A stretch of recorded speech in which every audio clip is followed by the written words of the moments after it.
Chapter 39, in which Princess Kitty meets Professor K. Boom and his companions. South from Cordono, the industrial village of Withermire is bustling with the noise of machinery and the billowing of smoke from factories and mass production facilities. Men in stained and grimy workman overalls crowd the area, their movements robotic and without thought, some of which arrive to begin their shifts, helping themselves safely with machinery in factories. Freight trains slowly come here to deliver the tons of coal for the power plants, with the men feeding the furnaces in order to power the entire city.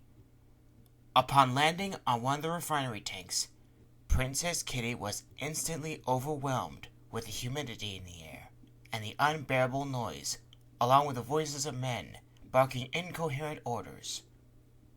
She knew she can't stay here. Looking ahead, she can see smoke billowing out. Sensing danger, she ran and leaped from roof to roof. Some of the men look up at her in disbelief before going back to work. As soon as she arrives in a secluded spot, she can see the source of the smoke coming from the broken windows of an industrial warehouse with brick walls that weathered with age.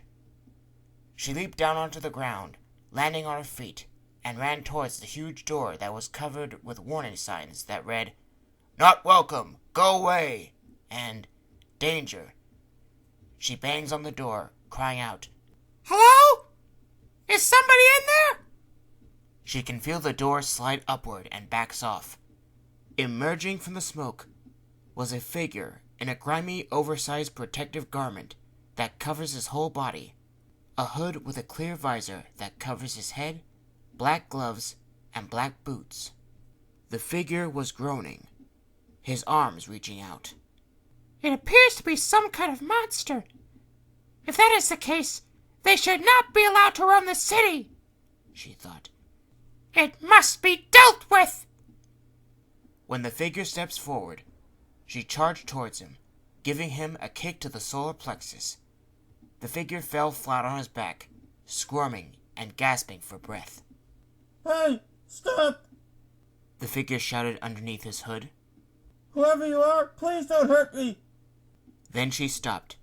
She thought, "How come a monster is begging for mercy?" As soon as he gets up to his feet, she asked, "Who are you? A monster that I would gladly sympathize?" "Monster," the figure said. "you got it all wrong. I'm just a man in a protective suit. Here, let me prove it." He slowly removed his hood, revealing the face of a man. His dark brown hair was combed back, and his mustache was thin, with handlebar curls at the ends. "See?" he asked, giving the hood to her. "Here, take it." "So it is a suit," she said, taking the hood and looking at it. "Exactly." "But what about the explosion?" "The explosion was the result of my attempt of creating a fine wart remover. I tried to make a special mixture like that Hofstadter fellow, but I ended up making nitroglycerin instead. Say, are you police?" He immediately panicked. "It was an accident." "I'm not from the authorities." "Good. I hope my robot assistant and my niece is still in one piece." "Niece?" "Of course I have, as well as my robot with a sardonic sense of humor. Where are you? Are you near or far?" "Near." "I'm sorry. I just couldn't see you. Must have been from the explosion, but it's temporary." "I'll take you by the hand and be your eyes. And by the way, do you have a name?" "Kevin. Kevin Alexander Boom, Professor. And every stranger is a friend of mine, except muggers or police, if they happen to stick their noses into my business, like I'm doing something illegal. I can't wait to see you because all I see is white." "Why don't I take you inside? I hope you can still walk. I'm sorry I attacked you." "I wish I'd go back there, but the warehouse is still smoking. I'll suffocate unless I got my hood on." She pulled out her scepter, She spoke to herself. Guess he wouldn't mind if I do this. There was a glow, and the smoke clears. He said to himself, That's unusual. There's no way smoke can clear this fast. Anyway, would you find a seat for me to sit down? I need to recharge. Looking around, the warehouse was a mess, with equipment, work orders, parts, catalogs, and old lunches piled everywhere on leftover barrels and crates. Pendant lamps on the ceiling still light the floors. She winced at the sight while taking him to a nearby chair. While I sit, please don't touch anything, he said. She turned around and saw another figure in a protective suit. It looks angry as it marches towards him and slaps him in the face. A female voice shouted from inside the protective suit. You idiot! No wonder your dream of invention almost got us killed! He recognized that voice. Miranda! How could you do this to your own uncle? You're the one who tried to kill us with your so-called special mixture! Miranda snapped. You should have asked Hofstadter for advising! Nothing personal, niece. He raised his hands in defense. The result was noisy. Noisy? Miranda screamed and slapped him again. Never ignore my warnings before you try to kill us! I'm sure he didn't mean to, Princess Kitty said. Miranda turned to her. That's none of your business, Miranda said. You need to leave now. Be nice to our guest, Miranda, he said. A girl with cat ears as a guest. Miranda snapped at his uncle. No wonder your intelligence is getting lower by the second. I see that you still have vision, miss, Princess Kitty said. Miranda removed her hood, revealing a girl of 18 with long brown pigtails and round spectacles on her eyes. And does your niece have a tolerance for imagination, Professor? Princess Kitty asked. Never mind Miranda Stearns, he said. She's like other grown-ups. She never plays like the other children. She always did schoolwork instead, as well as never get days off or vacations from school. However, her parents happen to be in Bolivia this summer, and she has to stay with me. I'm better off in Bolivia, Miranda snapped, before she reaches out to touch Princess Kitty's ears. And what on earth are you dressed as? Just when her hand is about to come in contact with those triangular ears, Princess Kitty growled and swiped the teenager with the claws, hissing. Get out of here before I call the police! Miranda spat. Let her stay, he snapped. And what about my robot? Is he working? Bring him here! Glaring at Princess Kitty, Miranda walks off. Turning, Princess Kitty can see her picking up and dragging a slender robot of human proportions towards the professor. His metallic body is gleaming platinum, with 2 black knobs on his chest. Underneath his short, wine-colored hair, he has radio dials for eyes, no nostrils, and a small slitted mouth. What's that thing? Princess Kitty asked.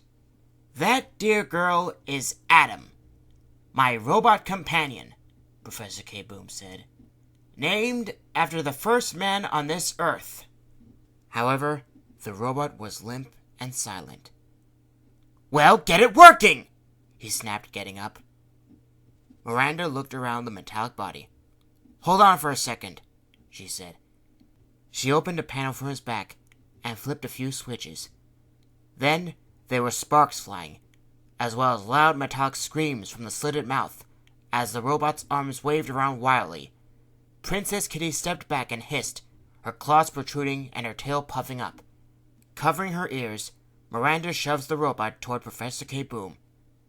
Hey, get a hold of yourself!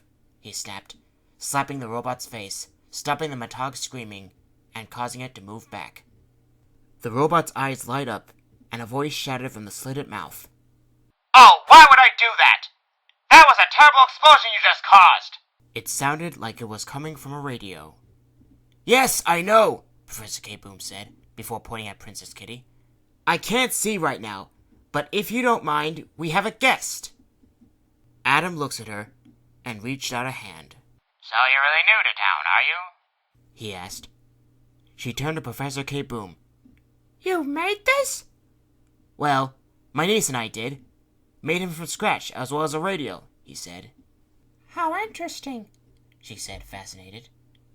Well, don't get used to it, unless you want to tolerate his personality. How long have you been to this city? I was born here. In spite of a sidetrack record, I graduated from Kerrigan. I have Miranda as my niece. I really should have went to Bolivia, Miranda snapped. Well, no, my vision's reverting, he said, with his hand in front of his face. I can see my hand now. Oh, good, Princess Kitty said. That means you'll see me. Yes, he said, smiling. Why don't I look at your face right now? Let me look at you. By the time his vision came back to normal, the first thing he sees besides his hand is Princess Kitty. Good Lord, he said, gazing at her. By the time he saw her ears twitch, he recoils and gasped. I don't believe what I'm seeing, he said, shaking his head in disbelief. Oh, no, she said, shaking her head. You do. I'm half cat. I'm different from humanity. There was a brief delay as his brain processed her words before he was shocked, realizing that his guest is really a cat girl, and this is his reaction. You're a what? He staggers back, stunned. He clutches his chest, his breath shortens, his eyes roll back, and faints. When Princess Kitty attempted to pick him back up, Miranda shoves her back. Get out of here! Miranda barked. There must be something I can do, Princess Kitty said. No! Get out before I call the police!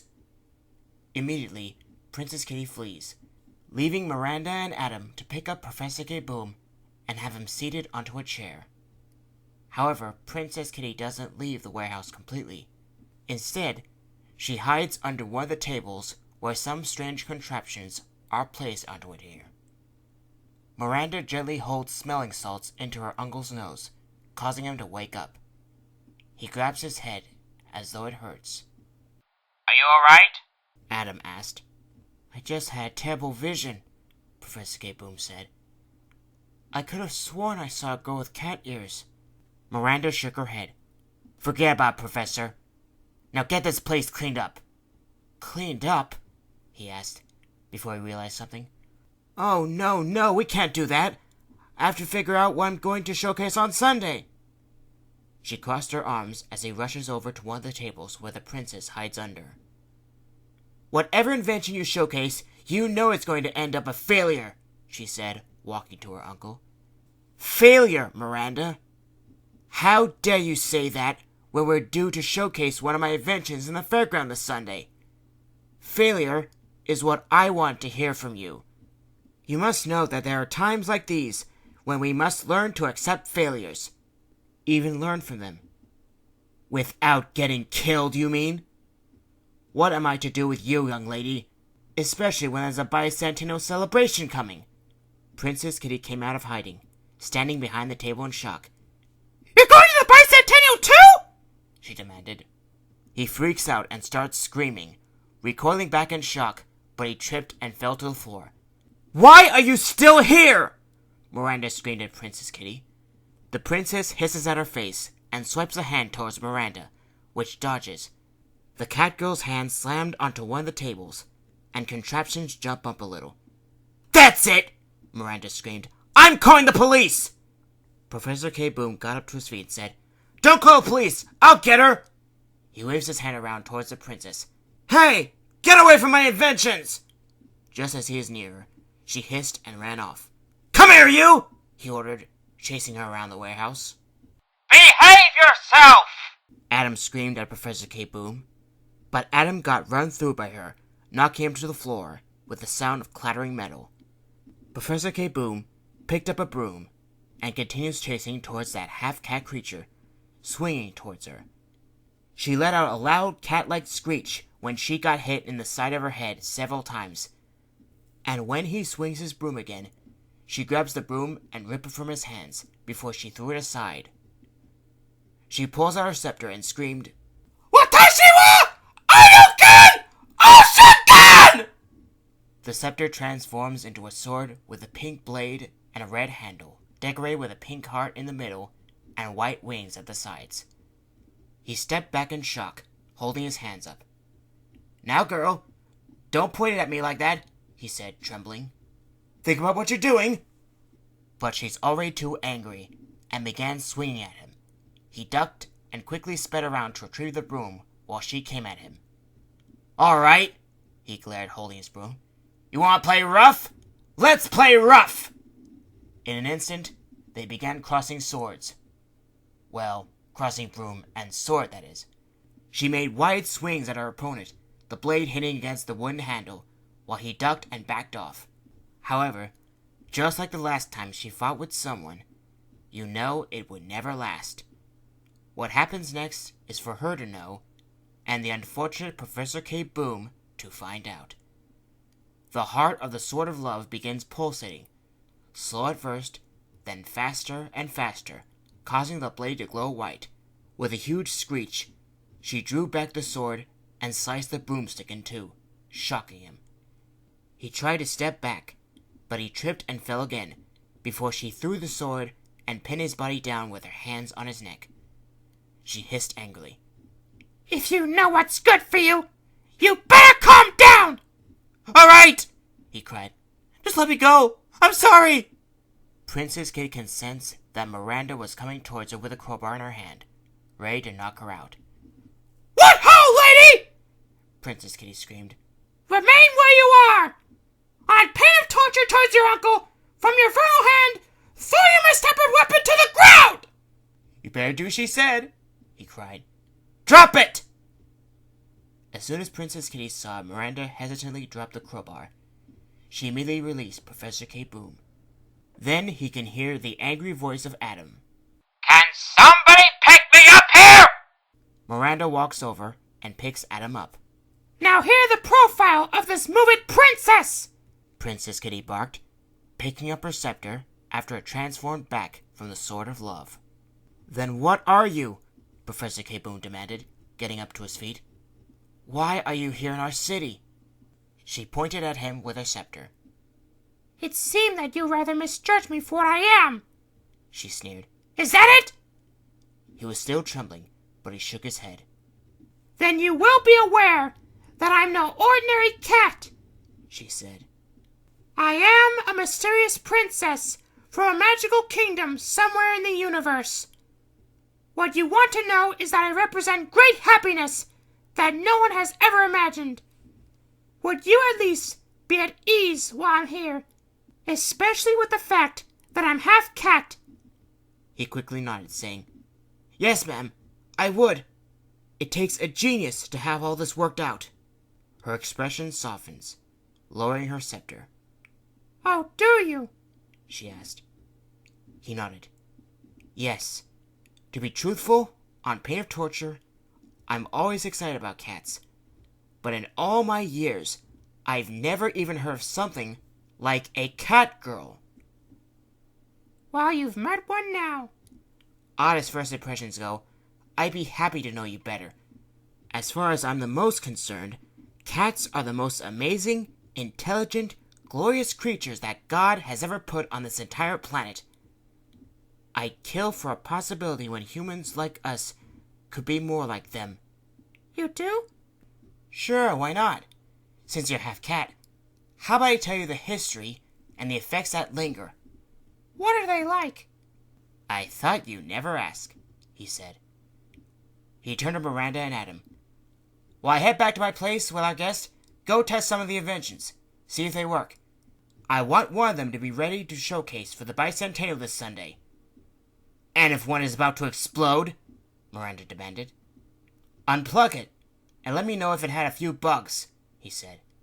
Gee, that wasn't very reassuring. Adam sneered. Fine, Professor Gabriel said. Just call me, if that's the way you want it. Princess Kitty, who was firmly strapped into the passenger seat, glared out of the window in disbelief, as Professor K. Boom parked his flatbed truck onto the curb, next to a run-down apartment in the lower-class portion of the city. Well, home again, jiggity-jig, he announced. Well, for me anyway.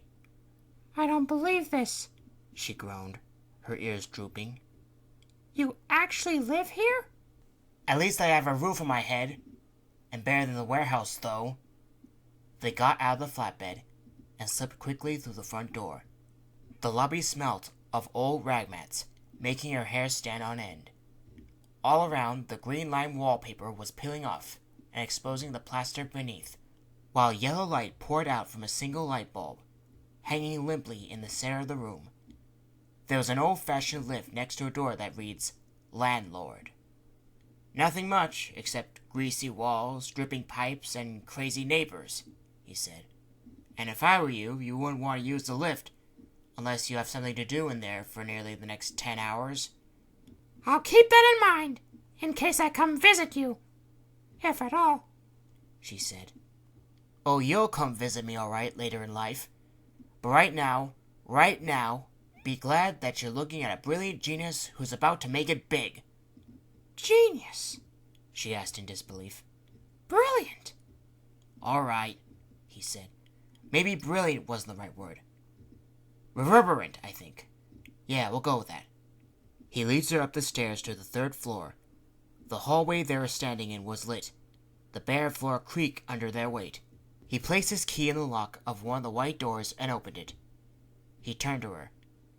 Why don't you wait here while I get changed? Besides, I don't want to spend all day wearing this. He went inside and closed the door. Looking around her surroundings, she felt that she's unnerved and vulnerable, even though she can overpower anyone. At the same time, she does feel pity of him with the home he had.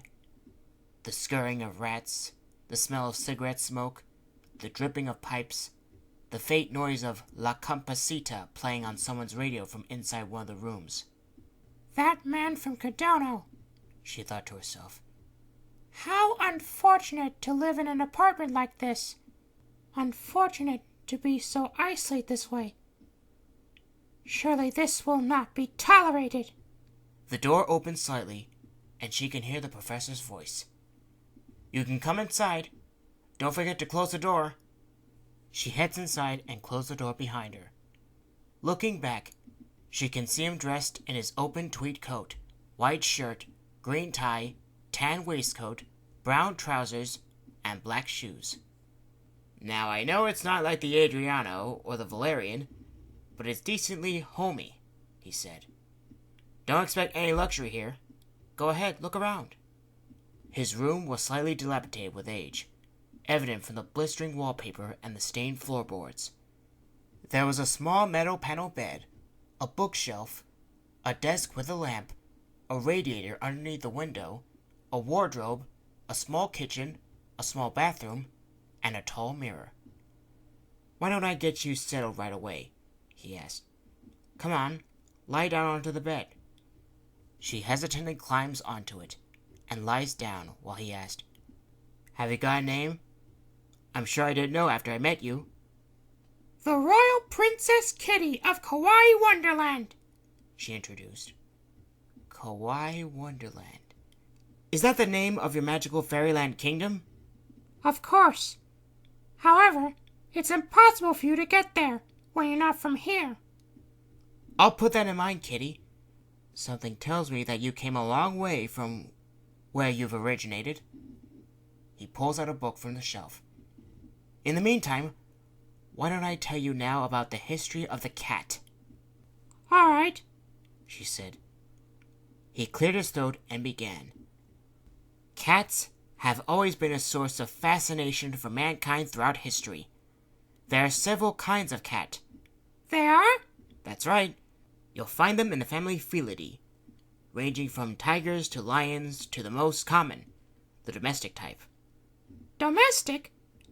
They began their relationship with humans 10,000 to 12,000 years ago. As the world's most popular pet, there are at least 1 million in the world today, depending on what breed.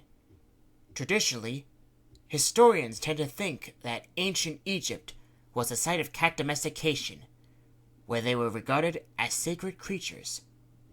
Sacred? How sacred? They thought it came from the African wildcat, The breed was domesticated in ancient Egypt to control vermin that cause harm on crops and cause diseases. They controlled the rodent population, which reduced disease and deaths, and also allowed a larger supply of food for the poor. This changed the quality of living for ancient Egyptians, and cats become a sacred creature representing life. They were associated with the goddess Bastet, who was traditionally depicted as half woman and half cat. Like me, of course. By the time the Egyptian Empire fell, cats were revered as master hunters and were worshipped like gods by all Egyptians, including the pharaoh. Are they worshipped like a princess? Well, sure, if that's what you thought. Any Egyptian killed a cat shall immediately be put to death, yet the fear of the almighty cat itself made this a rare occurrence. Is that so? Yes. Pharaohs were mummified and buried with statues of cats. This represents good luck and safe companionship to the afterlife. Today, archaeologists are finding more hieroglyphics, statues, and carvings of cats, emphasizing their great importance. Some cats were even mummified and their bodies left to lay in tombs and shrines, just like the pharaohs. Back then, it was illegal to sell a cat outside of Egypt, as they were such an important asset to their beliefs and society. However, like all cats, they didn't want to stay in one place for long. Where do they go next? They were eventually sold to the Greeks and the Persians. In 500 BC, a domesticated cat was given to the Emperor of China, and they became the most popular pets of the wealthy during the Song dynasty. They were bred with the wild cats of Asia and became a common asset of the first emperors, then the nobility, the priests, and eventually the peasants. In China, cats bred with many local breeds, which had helped produce some of them we know today, such as the Siamese and the Burmese. Soon it spreads to all the surrounding countries of China, including India and Japan. How interesting. Like the Egyptians, the Romans used cats to control the pest population, and as their empire increased, so did the population. The cats became common and valuable assets to those who harvest crops and who had problems with rats and disease. They were introduced to Britain at about 100 AD and were protected by law by the King of Wales, Hywel Dda, as sacred and valuable animals, which means killing a cat is punishable by death, just like in Egypt. This talk about death! She groaned. Speaking of death, that's nothing, he said. During the Middle Ages, cats were associated with superstition and witchcraft. Many cultures have negative superstitions. An example would be the belief that a black cat crossing one's path can lead to bad luck, or that cats are witches' familiars, used to augment a witch's powers and skills. They were considered animals of sin, and were thought to be associated with the devil. I'm a cat! She snapped. Or at least half of me is. You think I'm associated with the devil? Of course not, he said. Be glad it never happens again today. Because when the Black Death started in 1348, the rulers ordered the massacre of all cats, who were the initial suspect of the disease. Now, isn't that the stupidest idea you've ever heard in your life? Because of this genocide, the rodents spread and populated Europe in abundance, which spread and worsened the pandemic. Many believe that the genocide of cats cost millions of lives, where the population of Europe was killed off by 50%. To put it simply, if this genocide of cats didn't happen, the Black Death could have been prevented, and 50% could have been spared. People can be ignorant these days, even today. She thought to herself. Ignorant, because they hardly believe in anything. Now, allow me to balance our lecture with something good, he said. Cats sail upon ships on voyages of discovery during the 15th and 16th century. One day, a ship crashed off the Isle of Man in England, and the cats on board the ship swam to the shore. This created one of the first known pedigree breeds, the Manx.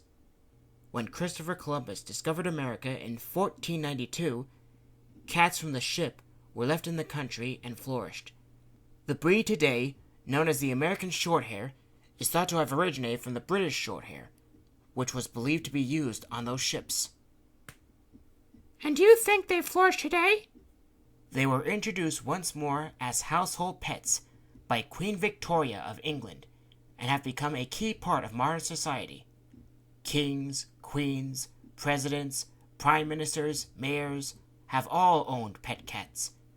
So, in the coming of this century, cats overtook the dog, their rival, as the world's favorite and most common pet. That's why you were fascinated with cats? She asked, rising from the bed. Even meeting one? You are not like the other cats, but a cat girl. However, that's exactly why. He handed the book to her. But knowing what cats do is a different story entirely, which is why I'm giving you this. Something to read by yourself and learn. She looked down at the cover of the book. The title read, The Encyclopedia of Cats and How to Take Care of Them. Oh, you shouldn't have, she said. All for the best to know them better, he said. So, do you have a place to stay in the city? She shook her head. I won't be staying here. Well, if that's the case, if you don't like it here, why don't you stay here in my warehouse tonight? Why would I do that? Believe it or not, I'm now interested in you, especially showing the history to you. Now, if you don't mind, we got a lot to do, kitty. So let's go back to the warehouse. I have the right equipment I've needed to study you, even your anatomy and your characteristics as a girl who is half cat, both inside and out. Will it hurt? Her ears perk up. No, he said. It's for research that could be very helpful, not to me, but to any reverberant genius who is interested in you. I'll make sure we can do this as quick and comfortable as you please. Clearly, kitty, you have nothing to worry about.